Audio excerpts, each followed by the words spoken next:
Баршаңызға сәлем, сіздермен Нұр Сезім. Менің каналыма қош келдіңіздер. Бүгін кешкі асқа өте жеңіл әрі тез дайындалатын спагетти болоньезе дайындаймыз. Қызып тұрған майға майдалап туралған пиязды, сәбізді және тартылған етті, яғни фаршты салып, барлығын қуырып аламыз.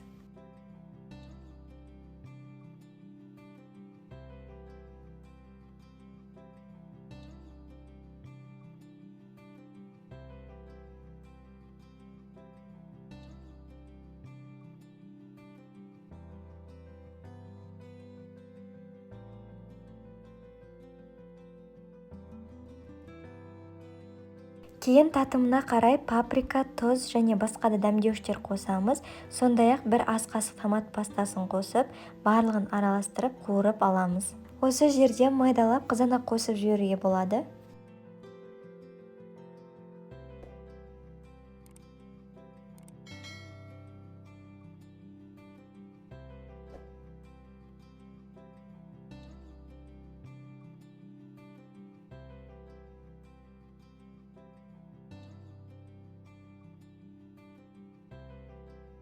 Әбден қуырып алғаннан кейін үстіне ыстық су құйып 20-25 минуттай бұқтырып пісіріп аламыз.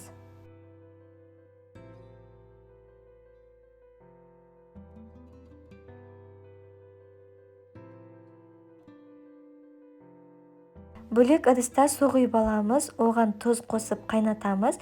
Қайнағаннан кейін біздің дайын спагеттиларымызды салып 9-10 минуттай пісіріп аламыз. Піскеннен кейін оны алып, бөлек ыдысқа суын сарқып аламыз және үстіне 1-2 ас қасықтай сұйық май қосып араластырып жібереміз.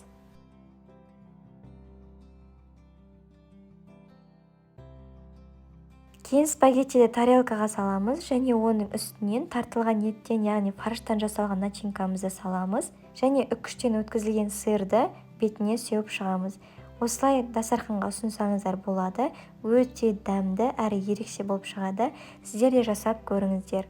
Видеоны соңына дейін көргендеріңізге рахмет.